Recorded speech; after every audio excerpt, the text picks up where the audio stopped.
This is how Jin Ping Mei is read Chapter 20 for the embroidered portrait version. Jingji's charming appearance in the Yuan Night Opera, Hu Xiang's angry and charming wife. 1. A person's Lantern Festival. This time is the second Lantern Festival in Jin Ping Mei. The protagonist of the previous Lantern Festival was Li Pinger, and all the splendor and bustle seems to be just paving the way for her final meeting with her lover. The protagonist of this Lantern Festival is Song Huilian. This is Song Huilian's most dazzling moment. All the romantic but fleeting fireworks symbolize her fleeting romance and beauty. Following the last episode, Song Huilian continued to act with frivolity, ignorance and arrogance. Ximon's family Lantern Festival banquet, Ximon King, his wives, concubines, daughters and son-in-law were all present. And for family members Chen Mai, Yu Xiao, Yingchen, Lang Sheng. And for little maids Xiao Yu, Yueng Xiao, Xu Chen, Xiaoluan were waiting at the table. Song Huilian was a servant.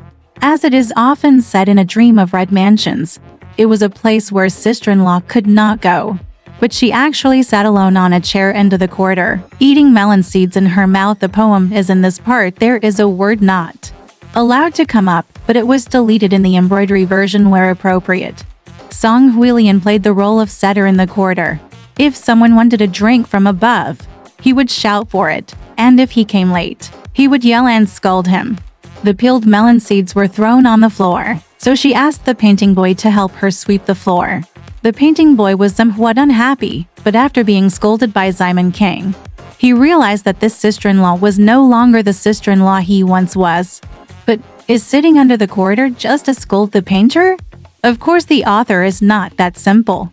At the moment when the family banquet was about to begin, Pan Jinlian and Chen Jingji were flirting with each other and making moves. Everyone at the scene hid it, except for Song Huilian who was outside. She did not say anything, but I didn't say anything, but I thought to myself, in front of us, we are very careful and clear, but who wants to hook up with this young man secretly? I saw the flaw today, and you will search for me tomorrow, and you will something to say. The meaning of this sentence is that she has recorded this matter, so that she can take revenge on Pan Jinlian in the future.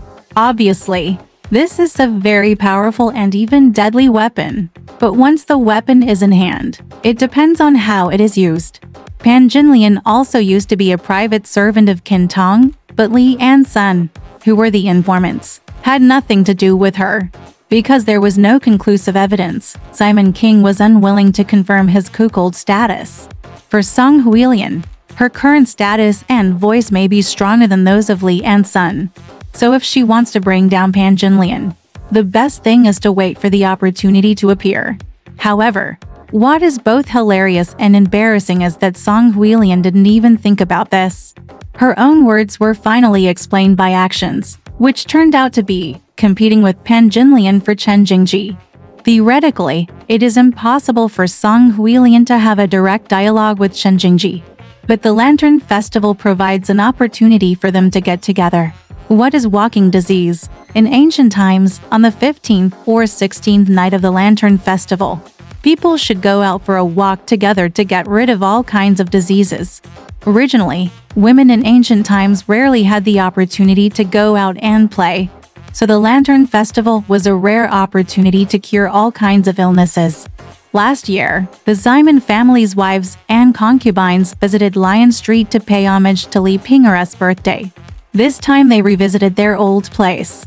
On Lantern Festival last year, the lights in the flower market were like daylight. On Lantern Festival this year, the moon and lights are still the same. This year's Lantern Festival in Ximon's family is still full of joy and laughter. However, the people participating in the game have changed habit. Wu Yuning is not feeling well and won't go. Sister Ximon is in a bad mood and won't go. Li Jier has a foot pain and won't go.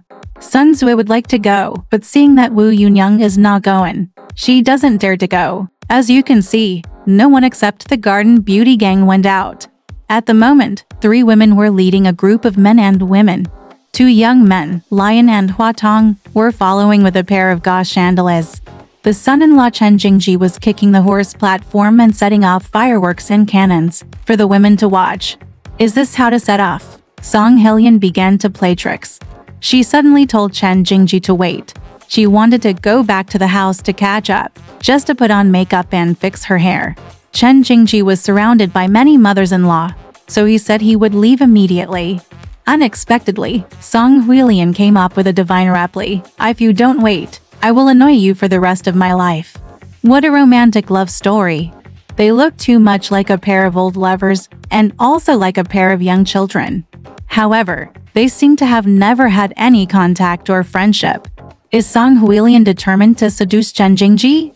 Have you decided to tease Chen Jingji under Pan Jinlian's nose? The beauties set off with great momentum. Visitors saw a pair of gauze lanterns leading the way, and a group of men and women, all dressed in red and green, came over. They thought they were coming from the prince's home, so they didn't dare to look up, so they all hid in the way. Just like last year, Simon's wives and concubines are still the stars of Lion Street.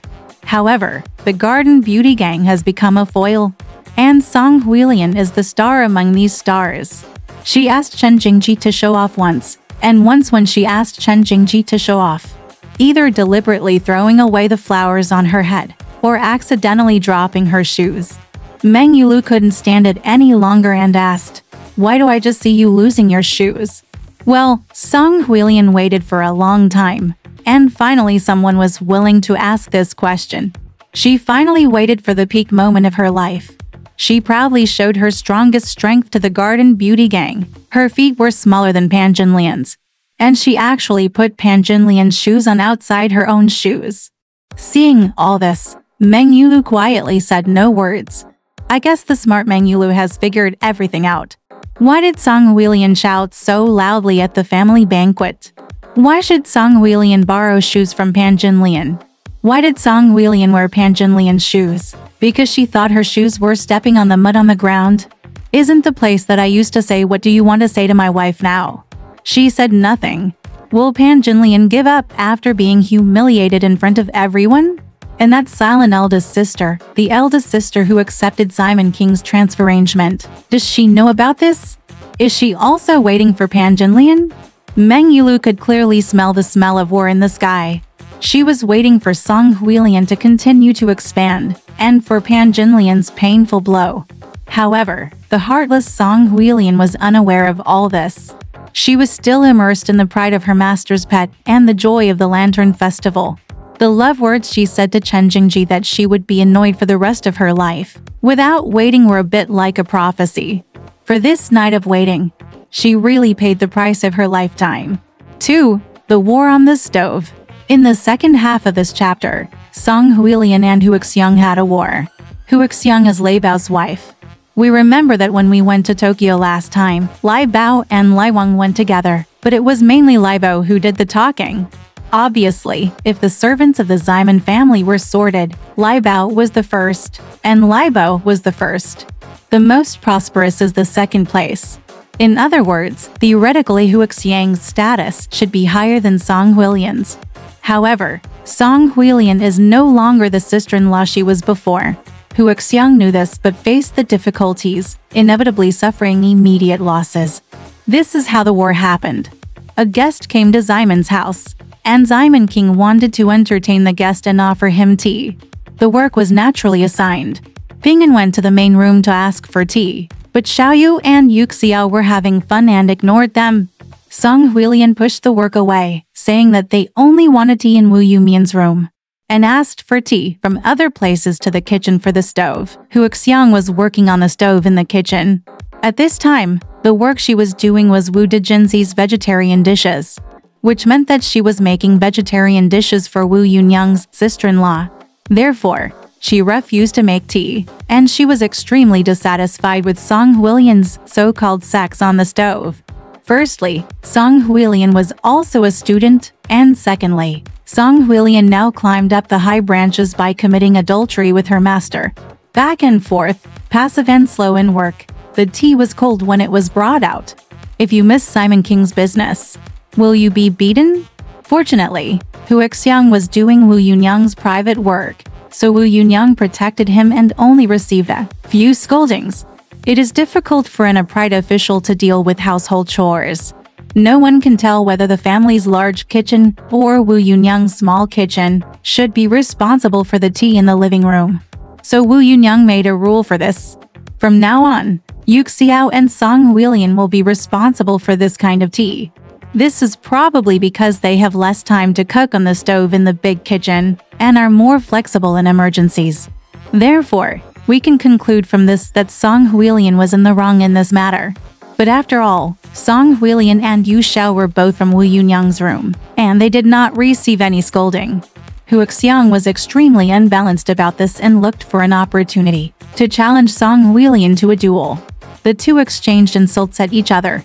Hu Xiang hit the vital point every word, pointing out that Song Huilian and Ximon King had committed adultery.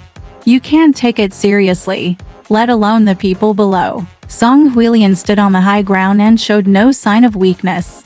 You can suppress me as you please. I'm not afraid of you.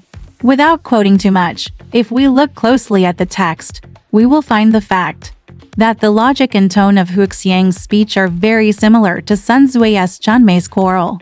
At this time, Song Huilian was favored by Ximon King, protected by Wu Yunyang, arrogant, very much like Pan Jinlian back then. However, compared with Pan Jinlian, Song Huilian was far behind in both IQ and EQ. If you want to show off wildly on the high branches, it is not enough not to be afraid of the storm. You must first find a shelter nest. Having strong wings is not enough. You must also be smart enough. Obviously, Song Huilian was not such a high-flying bird. Soon she came back to Wang Wang, and her proud fireworks in the sky would soon come to an end. Alright, this part of the story ends here. Want to know what happened next? Let's listen to the breakdown next time.